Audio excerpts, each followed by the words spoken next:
No doubt rebel Prabhas की कल के 2898 एडी का क्योटिक करने वाला क्लाइमैक्स लिटरली मूवी का सबसे बड़ा माइंड ब्लास्टिंग शॉकिंग सरप्राइज में से एक था, जिस वजह से आज की डेट में लिटरली पूरा इंडिया कल्कि के सीक्वल का वेट कर रहा है। इसकी टाइमलाइन ऑब्वियसली 3102 BC में सेट होगी। इस वीडियो के अंदर हम कल्कि के सीक्वल के ऊपर बात न करते हुए नाग अश्विन ने कल के 2898 एडी मूवी के अंदर किस तरीके से हिडनली चीखते चिल्लाते हुए इस बात को रिवील किया था कि भैरवा का ही कैरेक्टर एक्चुअली में महारथी कर्ण था। तो यहाँ पर डिटेल नंबर 1 है प्री क्रेडिट सीन। मेरी तरह लिटरली तुमने भी गेस नहीं किया होगा कि नाग अश्विन ने इतने शार्प तरीके से स्टार्टिंग में ही महारथी सूर्यपुत्र कर्ण का इतना बड़ा रेफरेंस दिया था। कहने का सरल सिंपल सा मतलब यह है कि मूवी की स्टार्टिंग में जब क्रेडिट सीन रोल होता है, जो इंटायर महाभारत के सीन दिखाए जाते हैं, तब उस सिनेरियो में स्पेशली वॉरियर कर्ण को दिखाया जाता है, वो भी अपने रथ वाले आइकॉनिक व्हील वाले पोज के साथ। और वहाँ पर नोटिस करने वाली इंटरेस्टिंग डिटेल ये निकल कर आती है कि डायरेक्टर चाहता तो उस वक्त उस सीन के अंदर कर्ण को सिर्फ व्हील के साथ ही दिखा सकता था, but additionally smart film making की डिटेल्स दिखाते हुए बंदे ने वहाँ पर तीर यानी एरो को भी दिखाया है, जो सीधे सीधे इस बात का रेफरेंस था कि कर्ण उस टाइम पर मरने वाला है। और इसी प्री क्रेडिट सीन में हमें पता चल जाना चाहिए था कि ये कहानी कर्ण की है। डिटेल नंबर 2 भैरवा का कवच। मेरे हिसाब से तो मूवी के अंदर भैरवा के कैरेक्टर को लेकर ये सबसे बड़ा नंगा डिटेल था। यहाँ पर तुम इस बात को क्रिस्टल और क्रिस्पी तरीके से नोटिस करोगे कि पूरे मूवी के अंदर जिस भैरवा के कैरेक्टर को हम जोकर समझते थे, एक्चुअली में वही एक ऐसा बंदा था जो पूरे मूवी के अंदर कवच पहना हुआ था। कहने का सरल सिंपल सा मतलब यह है कि जिसे भी थोड़ी बहुत महाभारत के बारे में पता है, तो उस बंदे को यह बात पता होगी कि सूर्यपुत्र कर्ण एक्चुअली में एक ऐसा कवच पहनता था जो उसके बॉडी का पार्ट था। इसी तरीके से भैरवा के कैरेक्टर को भी एक फुल बॉडी आर्म वाला कवच दिया गया है, जो बंदा हमेशा पहन के रहता है। इवन दो मजाक मस्ती भी करता है, तब भी वो उस कवच को पहन के ही रहता है। तो एक हिसाब से देखा जाए तो इस नंगे डिटेल को किसी ने भी लिटरली किसी ने भी दूर दूर से भी नहीं समझा कि यह एक्चुअली में कर्ण का ही रेफरेंस था। वहीं पर डिटेल नंबर 3 है कैप्टन। अब मूवी के अंदर जब भैरवा की बैक स्टोरी या कहो उसकी ओरिजिन दिखाई जाती है, उस टाइम पर तुम नोटिस करोगे कि कैप्टन का कैरेक्टर भैरवा को ठीक उसी तरीके से उठाता है इस तरीके से महाभारत के अंदर सूर्यपुत्र कर्ण को बचाया गया था।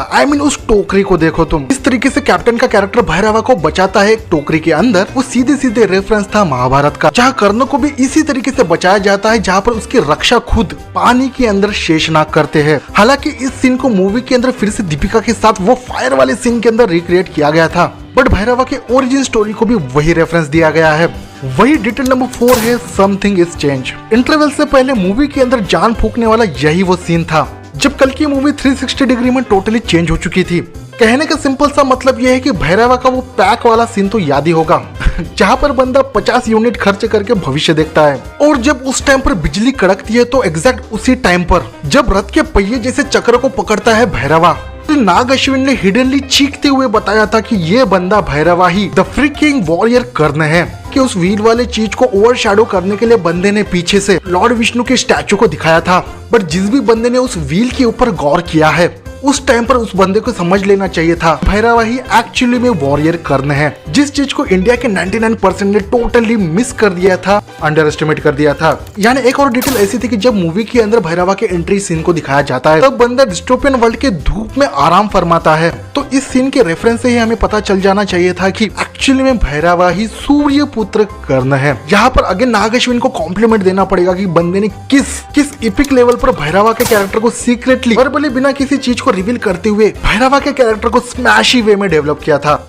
ये तो हो गए छोटे छोटे डिटेल्स, बट जो क्योटिक डिटेल मूवी के क्लाइमैक्स के सीन में हमें देखने को मिलती है, यानी जब अश्वत्थामा का कैरेक्टर राया से कहता है, राया से याद आया कि मुझे लिटरली पता ही नहीं था कि एक्चुअली में ये लौंडे जैसा दिखने वाला बंदा एक लड़की है। मेरे लिए राया का कैरेक्टर एक शॉकिंग सरप्राइज ही था। तो जब मूवी के अंदर अश्वत्थामा का कैरेक्टर जब राया को बताता है एक्चुअली में उसके हाथ में जो डंडा है वो डंडा नहीं बल्कि महाभारत का सबसे पावरफुल योद्धा महारथी कर्ण का वेपन है, जिसे विजय धनुष कहते हैं। और सबसे बड़ी स्टूपिडिटी वाली बात क्या है, हमने उस टाइम पर भी प्रिडिक्ट नहीं किया था कि एक्चुअली में कर्ण का कैरेक्टर कोई और नहीं बल्कि भैरवा ही है।